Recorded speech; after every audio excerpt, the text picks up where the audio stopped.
it's Lil Satan, and welcome to the Cool and Conflicted second showcase for the Bone and Dragon sets of weapons.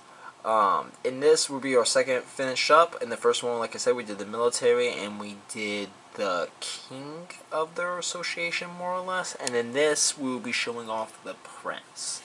And in his weapons, they were designed more or less to resemble and be a smaller or more modified version of his father's weapons, whether it's the mace, the saw, or the sword. And you can tell that with the mace especially, because it's designed to be a little smaller than his, a little more jagged, and how he went for just the flaming skull head.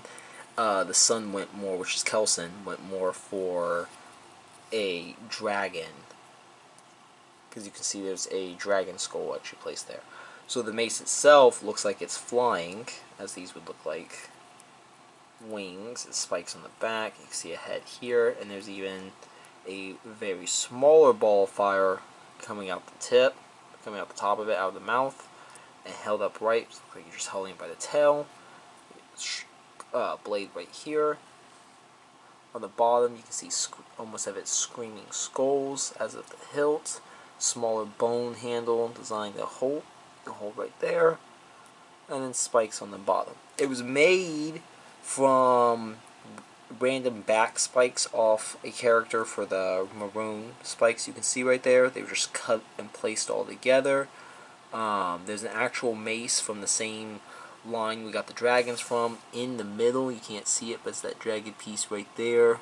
It's actually on all the sides. It's in the middle, so it's holding these the red pieces together. This is a blade off of one of the another McFarlane character, the one with the skull on the face. Spawn's friend. His sword was some random jagged blade, and I just chopped it up and slicked it down and used the tip of it right here and curved it out. So it's the belly of the beast. Still had a fin almost coming out. A McFarlane axe we had that was battle damage, as if it had bullet holes or not in it. We just chopped the axe blades off, placed them there, used them as the wings. The damage that was already done to them was perfect for it. Just like with the rest of the random skulls we had another random little dragon skull, which already had the mouth arched. I believe we had to cut the mouth some so we could arch it some. That we could hold the fire better. And the fireball is from a demon goblin. No, it's from I believe it's the jack-o'-lantern from Marvel Legends. He has a small little firebomb that can be held in his hand or whatnot. We just chopped that off and placed that in there with hot glue. And the screaming skulls at the bottom is from a Dante's Inferno figurine from his spine scythe at the bottom of the hilt. It has a piece that has screaming skulls, so that looked perfect. We just chopped that off because we had the spine part, but not the actual scythe part. So we just cut the bottom off. And another random bone father piece. This isn't from the Dollar Tree bones. This is just another one. It's very similar to it. And the bottom of this is a very bony-like stoned piece of spike that we just had on one of our random McFarlane staffs that was more of a tree branch but also bone-like coming out of it, so we just ended up using it for that. And that's designed as a smaller version of the Flaming Skull Mace. So that would be his signature, his main one he used. His smaller weapon compared to his dad, like his sword, how his dad has sword, Kelson has this version of it, which is a very smaller, lighter version. Once again, going with the opposite of what his dad went with. Instead of his dad going with a dragon-like sword, he went with more of a bone and more of a skull-like. Still is jagged, still is rough. You hold it right here, got a nice little hand guard right there, blades everywhere, shoulder blades holding it together. Has the hand guards more or less on the top. You got two little, they're black, but they're two skeleton arms lined up behind the blade holding this skull up facing you. And then there's a skull at the top that blade coming out, and then it's just a jagged blade all the way down, back to the shoulder blades, just 3 spikes coming out the top of it. And it was made from, if you remember from the King's Weed Eater, the dragon chainsaw, more or less, he had that handle on the back that we said came from a broken machete. This is the sword that came from it, which was really weird. The sword was very Arabian-like, and yet the blade almost looks like it's just a random piece of street metal. It's just been ran over several times. But it's ragged. We put it in there, and we actually have it backwards in there for... I think we cut the back piece so it's straight, and then we left those pieces that was jagged. We had a even more generic skeleton that we cut the arms off to line them up in the back. Both of those skulls are from the same skull lineup we had of McFarlane's skulls on that belt. The shoulder blades are from the Dollar General skeletons, just cut and trimmed and lined up. The green pieces are from the Necro Plasma Spawn armor. The blade right here is from that weird living scythe I talked about in the last showcase. It was a part of the blade that was part in there was cut off. This is a random, the handle right here, the white part, is a random, it's all one connected piece right there, is a random Bone Father piece we had. Same with this small spine back there. This used as the hand guard for this enormous, very sharp blade. And that's his secondary, that's more of his backup blade. And his final piece, his bigger, his heavy-duty weapon, much like his dad's chainsaw, this one's done more as intimidation and done more as the opposite of what his dad's was, but still very close to it. So his dad's was very more a longer, this one's more wider in a lot of ways. Instead of having just a straight long chainsaw, it actually has a spinning blade. There's it from the side. There's it fully standing up. You guys can see how tall it is. There's it from the front. It's a very intimidating weapon. You would hold it from here and hold it from there, and you could swing the blade down, pull the blade up, use it. Zzz. Very long, very wide. You can see we have a chainsaw blade here. The blade actually spins. There's blades at the bottom of the jaw. We have a very longer blade down here. We have a blade coming out the top of the head. These hands. And it was made from another gravedigger's shovel, but this one was actually made out of pure bone. So we ended up using the entire one there and just cutting it off from the shovel, placing it there. Part of that living scythe we talked about was actually used right here in the middle. We just cut the angle and put it there. We had a Power Rangers, one of the extra transforming armors they had, one of the weird toys they had. We just had that neck piece to it, so we ended up placing that right here. That's what that is. Down here, this is another blade that came from that living scythe right there. I do not remember who this is from, but this little bone handle is actually a wand or a orb, more or less, and it had a little pink orb that goes in the middle of it. As for a spellcaster or something, we just took the orb out, placed it upside down, put it there so you could hold on to it. There's a few random trimmed up skull pieces we had that we just lined up to cover up this little hump right here as the spine. As you probably can guess, that is the Dollar General skeleton hands, just lined out, 6 of them, just all lined out in like a spider formation, almost like wings, as if his wings has just flown or rotted away. For the top of the head, we used the bottom of the Skylanders for the King's sword, and we used the top of the Skylanders dragon head for this chainsaw, placed right there on the top. We used a back or a shoulder guard from a female McFarlane Spawn, Angela, I think. And we just placed it under there. It had blades already coming out the side of it. It was already curved in the middle. We were going to use it as a mask. We ended up using it for this. And we had a... God, I can't remember what it is. It's one of the manga spawns. And he has 6 arms. I think it's the Curse or something. but one of his arms was a spinning chainsaw, and we were able to place that, cut it right at the tip, place it in there almost as if it's its tongue coming out, and that's just holding it. And there's just enough space between this and the Skylander mouth that it can still spin. And this blade up here, like I said, that's also from the Living Scythe, just like this blade is right there. That's it from the back, side, and front. It's a very tall, very wide, even a very heavy piece. Pretty sturdy, surprisingly, for all the pieces it put together. There's super glue that holds it together. And that is that final dragon piece. So that's his main weapon, that's his power. And all of them, that's his main heavy duty power is what I mean. Main weapon. All of them can be charged up with demonic fire and demonic power from their own soul and from what dipping into the dragon blood itself. But that's the weapons. For our prince, which is Kelson. Get those out of the way real quick. And for our general, which is right under the king and right with Kelson,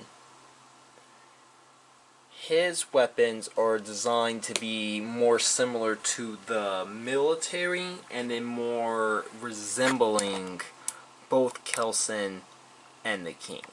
So with that, we'll start with what I probably like out of all of his weapons is his sword, which is, as you can see, much like the Carcass sword.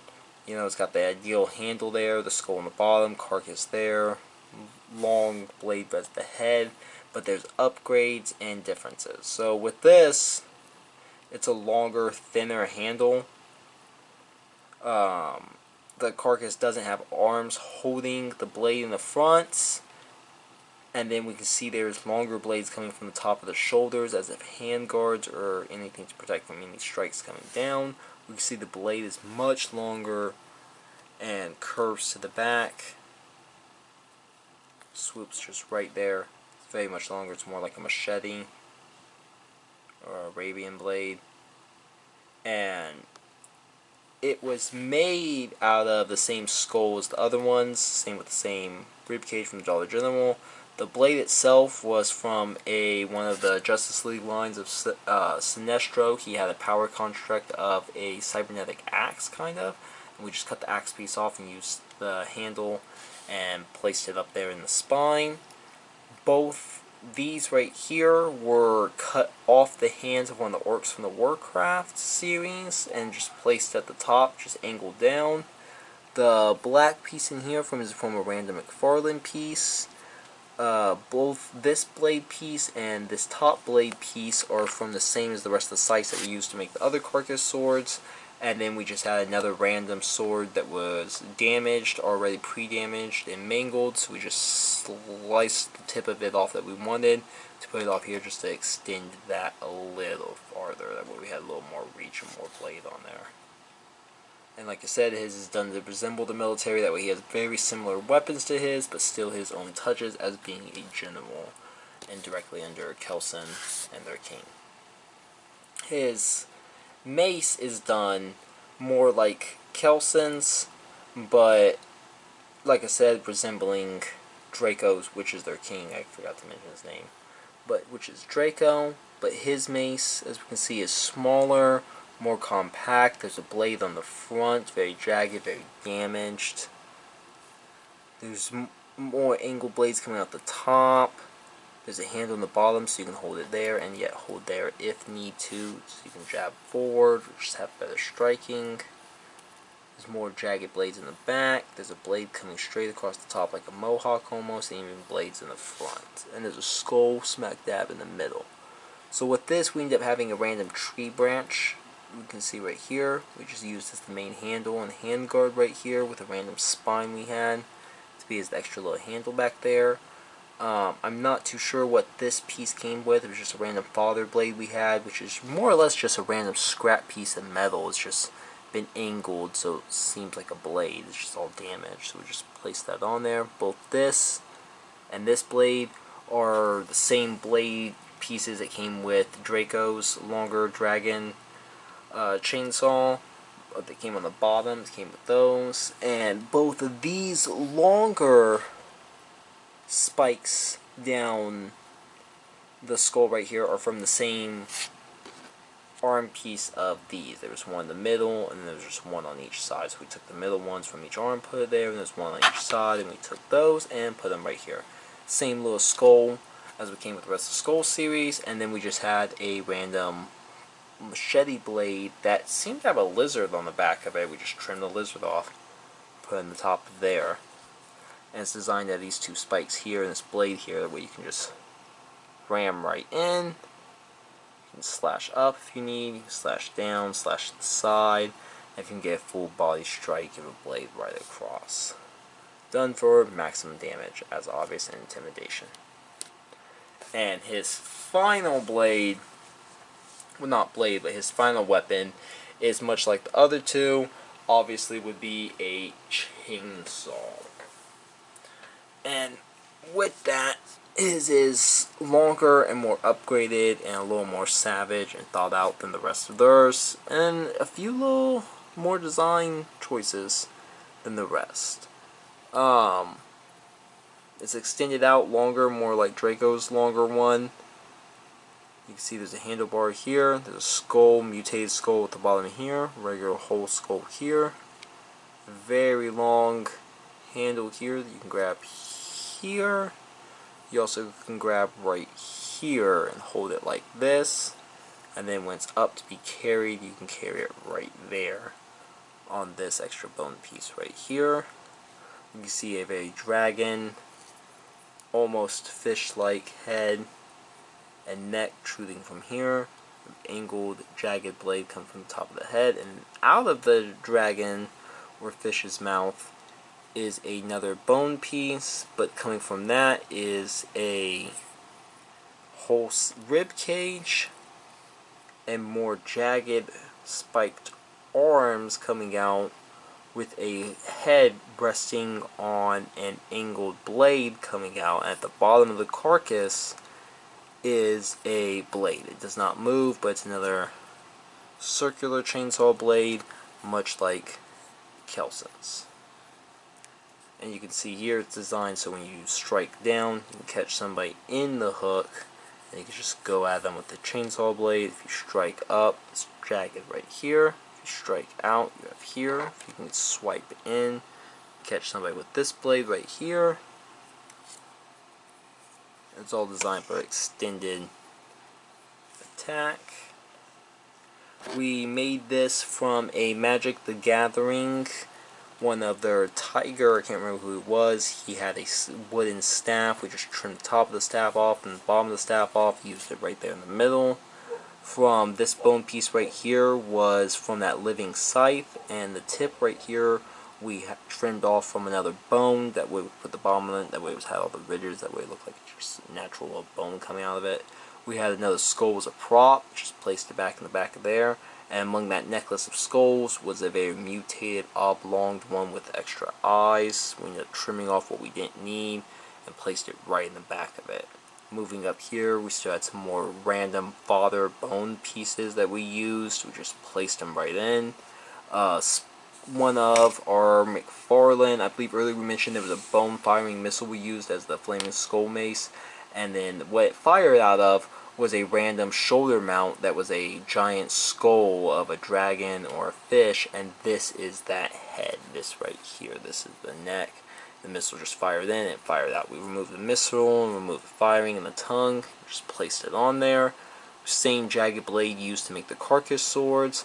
Same little piping right here is used for the living scythe piece right here.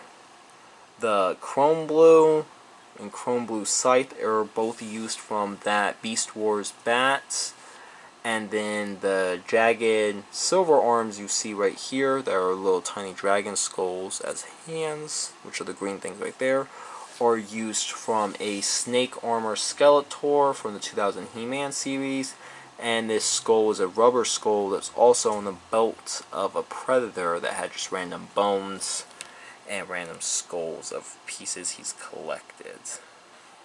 all held to glue, hot glue. Oh, and the pin, the chainsaw blade at the bottom is actually from a, God, what is it? They had